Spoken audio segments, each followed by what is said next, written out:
यावेळी आपल्या सोबत आहे नाशिक शहर पश्चिम विभागातून आमदार सीमा खिरेन मॅडम. आमच्या चॅनल्समध्ये आपलं स्वागत आहे. मॅडम, आम्ही तुमच्याकडनं जाणून घेऊ हे जे महायुतीचे जे कॅन्डिडेट जे आहेत हेमंत गोडसे, कशा प्रकारचे यांना प्रतिसाद मिळत आहे आणि आपण भारतीय जनता पार्टी पक्षातर्फे आहे, कशा प्रकारे आपली चळवळ सुरू आहे त्याबद्दल. नमस्कार, मी आमदार सौ सीमा महेश हिरे नाशिक पश्चिम विभागातून सध्या प्रतिनिधित्व करत आहे. गेल्या 2 टर्मपासून या भागात प्रतिनिधित्व करत असताना खासदार हेमंत गोडसे हे तिसऱ्यांदा आता नाशिकमधून महायुतीकडून उमेदवारी करत आहेत. आम्ही ज्या वेळेला इथे पूर्ण प्रचार करत आहोत, गेल्या 10 ते 12 दिवसापासून खूप जोराचा प्रचार नाशिकमध्ये सुरू आहे आणि ज्या वेळेला आम्ही प्रचार करतो आहोत प्रत्येक वेळेला नागरिकांचा खूप चांगलासा प्रतिसाद इथे मिळतो आहोत. त्यांनी केलेले विकास कामं, त्याचबरोबर देशाचे लाडके पंतप्रधान आदरणीय नरेंद्रजी मोदी यांनी केलेले विकास कामं आणि लोकांपर्यंत पोहोचवलेल्या विकासाच्या योजना, यामुळे लोकांमध्ये खूप विश्वास आदरणीय मोदीजींवर आहे. आम्ही प्रचार करताना नेहमी सांगतो की हेमंत गोडसेंना मत म्हणजे नरेंद्र मोदीजींना मत आहे. हे मत, हे आपलं एक मत हे खूप महत्त्वाचं आहे. कारण देशाचं नेतृत्व कसं असावं, आपला देश प्रगतीकडे विकासाकडे न्यायचा असेल तर आपल्याला चांगलं नेतृत्व लाभलं पाहिजे. आणि गेल्या 10 वर्षात मोदीजींनी आपल्या देशाची खूप प्रतिमा उंचवलेली आहे आणि त्यामुळे लोकांनी मोदीजींकडे बघून, हेमंत गोडसेंचं केलेलं काम बघून खूप चांगलासा प्रतिसाद हेमंत गोडसेंना गेल्या काही दिवसापासून मिळतो आहे. आम्हाला खात्री आहे निश्चित ते हॅट्रिक करतील आणि तिसऱ्यांदा विजय मिळवतील. मोदी साहेबांचा पण दौरा आहे म्हटलं, त्या संदर्भात कशा प्रकारची आपली जय्यत तयारी आहे त्या संदर्भात. गेल्या 22 जानेवारीलाच आदरणीय मोदीजींचा यूथ फेस्टिवल हा नाशिकमध्ये खूप मोठा कार्यक्रम झाला आणि त्यावेळेस आपण बघितलं असेल की नाशिककरांनी खूप जल्लोषात मोदीजींचं स्वागत केलं. ठिकठिकाणी बॅनर्स असतील, स्वागतासाठी पथकं उभे केलेले असतील, अगदी जल्लोषात नाशिकमध्ये त्यांचं स्वागत केलं. लोक आणि नागरिक हे अतिशय आतुरतेने मोदीजींची वाट बघत असतात. ज्यावेळेला तारीख जाहीर झाली, 15 तारीख आदरणीय मोदीजींची जाहीर झाल्यानंतर खूप एक उत्साह सर्व कार्यकर्त्यांमध्ये, पदाधिकाऱ्यांमध्ये आहे आणि जय्यत तयारी ही सुरू आहे. कालच आम्ही पिंपळगाव बसवंत इथे सभेच्या ठिकाणी जाऊन आलो. अतिशय जोरात तयारी चालू होती आणि खूप उत्तम तयारी, जय्यत तयारी झालेली आहे त्यांच्या स्वागतासाठी. आणि सर्व नागरिक नाशिकचे असतील, त्याचबरोबर दिंडोरी लोकसभेचे असतील, हे सर्व पदाधिकारी, नागरिक हे मोठ्या संख्येने आज तिथे सहभागी होणार आहेत. आता शेवटचे 2-3 दिवस राहिलेले आहेत. अशा खासदार हेमंत गोडसे यांच्या समर्थनार्थ आपण सर्व भिडलेले आहे. हे मला सांगा, कशा प्रकारची आपली स्ट्रॅटेजी सुरू आहे, रणनीती कशा प्रकारे सुरू आहे त्याबद्दल. 8 दिवसापूर्वी आम्ही आपल्या ठिकठिकाणी संपर्क कार्यालयाचं उद्घाटन आमच्या मतदारसंघात केलं.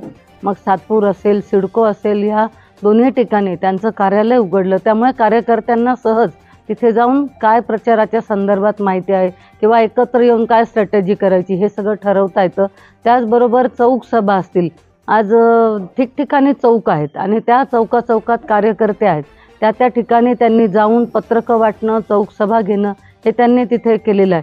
त्याचबरोबर आमच्याकडे जवळपास 12 प्रभाग हे आपल्या मतदारसंघात आहे. 12 प्रभागात जवळपास 44 नगरसेवक आज तिथे आहे. प्रत्येक नगरसेवकाच्या प्रभागात त्या प्रभागाचे नगरसेवक आणि त्या प्रभागाचे पदाधिकारी, कार्यकर्ते ह्या सगळ्यांनी एकत्र येऊन रॅली असतील, त्याचबरोबर पत्रक वाटणं असेल, प्रत्येक घरोघरी जाऊन प्रचार करणं असेल, अशा पद्धतीचं काम त्यांचं गेल्या 8 दिवसापासून सुरू आहे. आणि जसे आपण वॉर्डाची निवडणूक लढतो किंवा ग्रामपंचायतची निवडणूक लढतो, घराघरात पोहोचतो, त्या पद्धतीने हा प्रचार सुरू आहे. त्यामुळे लोकांपर्यंत सहज हे पत्रक आणि माहिती ही उपलब्ध झालेली आहे. त्याचबरोबर मतदान करणं ही सुद्धा एक खूप आवश्यक गोष्ट आहे. प्रचार तर कुठली निवडणूक आली की होतच राहतो, परंतु नागरिकांनी स्वखुशीने बाहेर येऊन मोठ्या मताधिक्याने मतं नोंदवणं हे फार महत्त्वाचं असतं आणि त्यामुळे ती जनजागृतीसुद्धा आमची ही चालू आहे. मग पथनाट्य असतील, वासुदेव असतील किंवा आमच्या गाड्या असतील, प्रचाराच्या रथ असतील, हे सर्व फिरून लोकांमध्ये जनजागृती करत आहेत की आपण मतदानाला या, सकाळी लवकर आपलं मत करा. म्हणजे मतदान होणं हे फार महत्त्वाचं आहे, याच्यावर सुद्धा आमचा भर आहे. आणि गेल्या आता 2-3 दिवसात प्रत्येक मोठे जे रस्ते आहेत तिथे मोठमोठ्या रॅली निघणार. 2 रॅली तर झाल्या आहेत आत्तापर्यंत, अजूनही काही ठिकाणी बाकी आहेत. तिथे मोठ्या 2 रॅली ह्या काढणार आहेत. मग त्याच्यात मोठ्या संख्येने नागरिक सहभागी होतात. त्याचबरोबर त्याच्यात विविध पथकं असतात, प्रचाराची गाडी असते, त्यांचे जे केलेले कामं आहेत विकास कामं त्याचं लोकांना प्रेझेंटेशन असतं की त्यांनी काय काय कामं केलेली आहे. खऱ्या अर्थाने लोकांपर्यंत पोहोचून त्यांनी आत्तापर्यंत काय केलेलं आहे हे तिथे दाखवलं जातं आणि लोकांना मग माहिती पडतं किंवा सहज त्यांचं मत हे आपल्या बाजूने वळतं की यांचं मोठ्या प्रमाणात समर्थन आहे, मोठं काम आहे आणि त्यामुळे लोकांचा आपल्याकडे कल वाढलेला दिसतो आहे.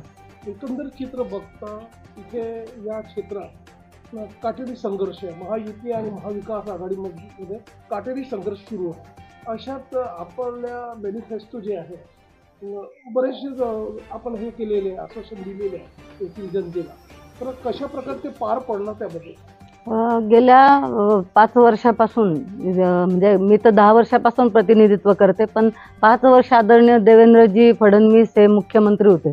परंतु त्यानंतर महाविकास आघाडीचं सरकार आलं आणि 2 ते 2.5 वर्ष करोना काळात ह्या सरकारने कुठलंही काम नाही केलं. कारण आमच्या भागात करोनाचे जे पेशंट होते त्यांच्या टाळूवरील लोणी खाण्याचं काम ह्या सरकारने केलं.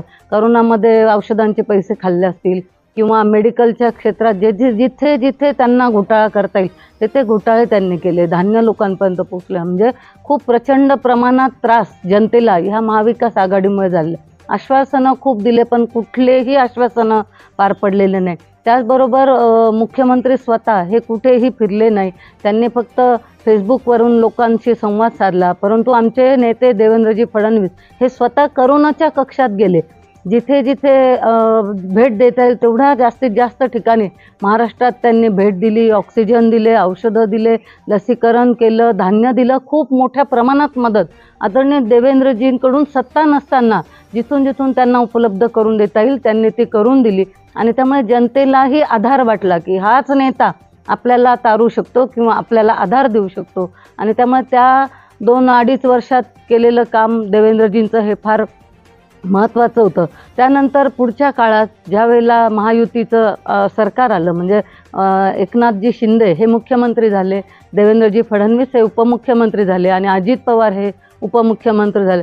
हे ट्रिपल इंजिनचं सरकार आलं. आधी डबल इंजिनचं असेल तरी चांगला वेग होता, परंतु ट्रिपल इंजिनचं आल्यानंतर अतिशय वेगात अजून आपला विकास सुरू झाला. तुम्ही बघितलं असेल की खूप मोठ्या प्रमाणात सिंचनाचं महाराष्ट्रात मोठ्या प्रमाणात त्यांनी काम केलेलं आहे. जितकं सांगावं तेवढं कमी आहे की ह्या तिन्ही जणांनी त्रिकुटाने खूप मोठं काम ह्या सरकारमध्ये केलेलं आहे.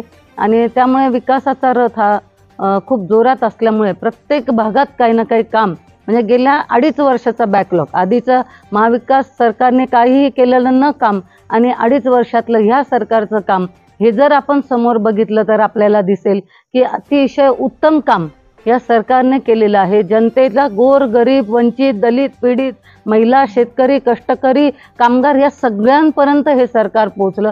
तुम्ही जर बजेट बघितलं 2 वर्षाचं बजेट या सरकारने मांडलं, त्या बजेटमध्ये प्रत्येक घटकाला न्याय देण्याचं काम या महायुतीच्या सरकारने केलेलं आहे. आणि त्यामुळे मला खात्री आहे की निश्चित जे ह्या सरकारने काम केलं आहे त्या कामाच्या जोरावर आम्ही सर्वजण मतं मागत आहोत. आमच्या भागात केलेलं काम म्हणजे आम्ही जे आमदार आहोत लोकप्रतिनिधी आहोत त्यांनासुद्धा त्यांचे जे मोठमोठे प्रश्न होते ते सुद्धा या सरकारने मार्गी लावले.